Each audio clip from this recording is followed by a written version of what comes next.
Hi there. Are you ignoring a really important voice?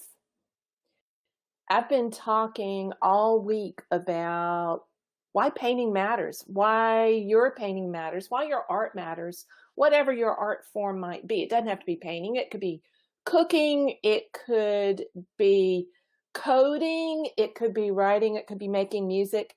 It could be gardening. It could be almost any form of creative expression. But if you're not listening to your own creative voice, then you're holding back on the rest of the world. Because the truth is, you have a unique voice that's waiting on you to unlock it. And if you're not in complete alignment with what your voice is, it's going to be really hard to be satisfied with where you are. Being in alignment with your own creativity is crucial for living a happy, healthy, productive life. It's important for becoming resilient, meaning being flexible in times that are challenging, being able to go with the flow, being resilient. So you have to exercise that creative muscle. Every last person on earth is born creative. It is not something that your guardian angel comes down and taps you on the head with, and then voila, now you're going to be a great artist. That's just not how it works. It works by working. You know, a lot of us set fantastic goals at the beginning of the year. January rolls around, into December actually rolls around, and we start making grand plans about what the next year is going to be all about. We're going to lose 20 pounds. We're going to make $20,000 more. We're going to have dinner with our friends 3 times a week, maybe on the other side of Rona. We're going to do all kinds of things that are going to make us different people. And we stick to that for about 10 minutes into the next year, maybe a little longer than that. But most of us let go of those things really fast. And one of the reasons that happens is lack of alignment, that we don't stop to check to see whether it's something we really want.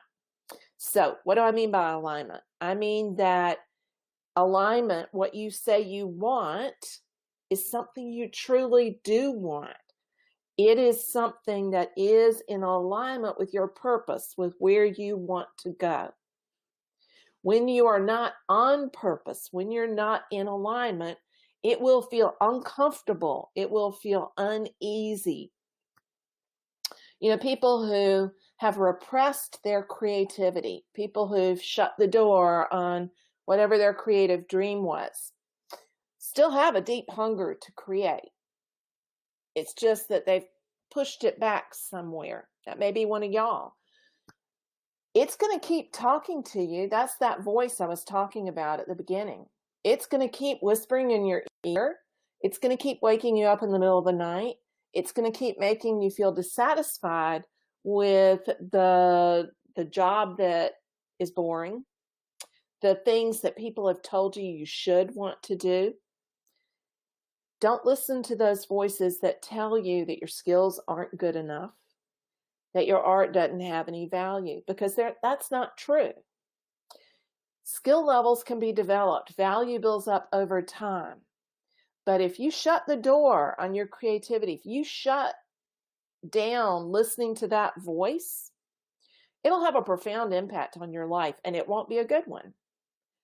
Creativity feeds your soul. Creativity feeds your ability to handle everyday life. And it doesn't have to be going to paint Mona Lisa. Doing something creative every day exercises that creative muscle, and it builds on itself. So that the next time you go to do it, it gets easier, and then it gets easier, and then it gets easier. It's just like starting a new exercise routine. It can be painful at first, and you don't want to, but you got to push through that and go do it. Because when you push through it and go do it, it gets a little bit easier every day. There's this myth out there that if you're a creative, it's easy to go create. And all of us who are creatives are exercising our creativity because we're all creative. Those of us who exercise it on a regular basis know you're going to hit sticky points at times. You're going to hit that messy middle, which is where every artwork goes through, every creative project goes through that stage, where it looks like something the cat threw up in the corner. Is my cat still behind me over there? That's just the way that it works. That's part of the process. You can't avoid that. It's part of life. It's part of the creative life. But leaving creativity out, that's something that nobody should be doing. So figure out how you can answer that call. Listen to that voice and begin to exercise that creativity just a little bit every day. Find some creative ways. It's not about going out and decorating your house so that it looks like a showplace. That's misplaced creativity. Unless it's what you really want to do, then it's fantastic. But to live a creative life, you get to decide what that means. You get to define that, not other people. So spend some time and just a little bit of reflection. What is it that's calling to you? What is it that needs to be expressed? Because the more you express yourself, the more you exercise your creativity, the more resilient you're going to be and the happier you're going to be as a human being. So, hope that's been helpful. I think it makes a big difference when you can tap into your creativity. Think about ways that you can begin to exercise that creative juice. It really will flow more often the more that you use it. So remember, I want y'all out there looking for the beautiful in the ordinary. Search for the extraordinary in the ordinary. Then capture it in some way. If you're not feeling particularly creative as a painter, then get your camera out. Start that way. Write about it. Make a note about it. But exercise that creative bone. Find some small ways to just get started.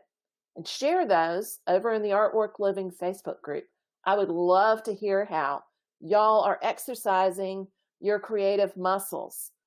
Get out there and get going. Take care, everybody. Happy painting and paint on. I mean that.